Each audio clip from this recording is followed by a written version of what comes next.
Eh bien, bonjour à tous les amis, c'est JujuAZ et Bentis.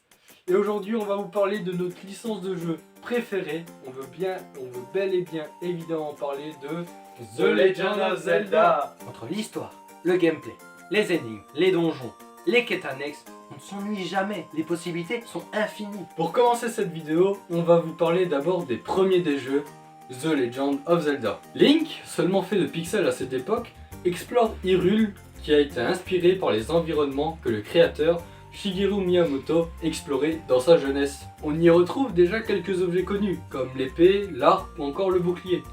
Le but de Link était de rétablir la paix dans Hyrule et de sauver la princesse Zelda. Le jeu est alors un énorme succès qui ira même jusqu'à étonner Shigeru Miyamoto et Takeshi Tezuka. Des succès pareils, il y en a eu encore quelques-uns, dont l'énorme carton de la Nintendo 64, le premier Zelda 3D apparaît en 1998. Je viens parler évidemment de Zelda Ocarina of Time. Le jeu nous ajoute un monde très vaste ainsi que de nombreuses nouvelles fonctionnalités, toutes plus extraordinaires les unes que les autres et qui nous font bien évidemment kiffer le jeu. Je vais donc vous en citer quelques-unes, notamment le voyage dans le temps, les différents donjons, la vue subjective, encore pas mal de trucs. Voilà, hein, mais je vais pas tout vous citer parce que je vous laisse d'abord profiter et jouer au jeu. Voilà. En avançant dans le temps, enfin jusqu'en 2006, sort Twilight Princess. Un monde énorme, des donjons fantastiques, Midona, la transformation en loup, le monde du crépuscule. Enfin, que dire de plus de ce jeu incroyable? J'adore ce jeu parce que c'est l'un des premiers jeux que j'ai joué. Enfin bref, l'atmosphère sombre de ce jeu m'a tellement plu que je suis resté accroché un bon moment. Si nous continuons dans le temps, nous allons maintenant parler de Zelda Skyward Sword. Le premier jeu de la timeline qui instaure clairement les bases de la série et ainsi que d'Hyrule. Bref, Skyward Sword est un jeu vraiment original, notamment par son histoire et ses différents événements qui ont lieu tout au long du jeu. Il nous apprend notamment beaucoup de choses sur la licence. Je n'en dis pas plus. Pour ceux qui veulent redécouvrir le jeu sur la chaîne de Bentis, allez voir le let's play. J'espère qu'il vous plaira. En série, avec JujuAZ, on va en proposer une sur chacun des jeux ou thèmes particuliers.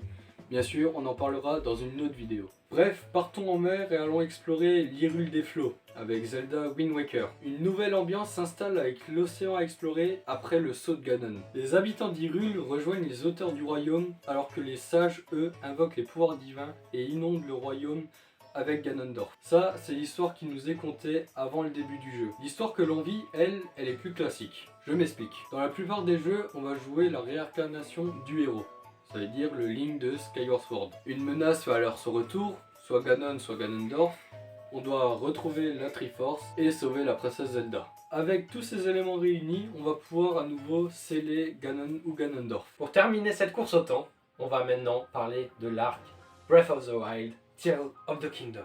The Legend of Zelda, Breath of the Wild est élu meilleur jeu de l'année en 2017. Le mystère plane autour des créatures divines et ce sera la ligne directrice pour guider notre cher Link dans son aventure. Mais il y a énormément de choses à dire sur ce magnifique jeu, notamment pas mal de théories, mais je vais pas y revenir dessus parce qu'il y en a tellement qu'on perdrait un peu de temps et que ça serait même plus l'objet de cette vidéo. Mais vous inquiétez pas, on fera peut-être une vidéo théorie, voilà, un peu plus tard. En analysant la structure du jeu, on voit qu'il y a énormément de choses à dire, notamment au niveau du gameplay, car il est évolutif, notamment avec les différentes armes qui peuvent se casser, les pouvoirs des prodiges et l'exploration du jeu. Et pour TOTK, le jeu était incroyable aussi. Que ce soit avec les profondeurs, les cieux ou le gameplay sur la terre, tout était parfait.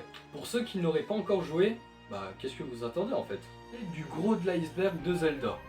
Bien sûr, on reviendra sur les autres jeux avec JujuAZ dans une autre série. Sur ce, moi je vous dis à la prochaine, j'espère que cette vidéo vous a plu. N'hésitez pas à mettre un petit pouce bleu. Moi je vous dis à la prochaine, c'était Bentis Et JujuAZ, bye bye bye.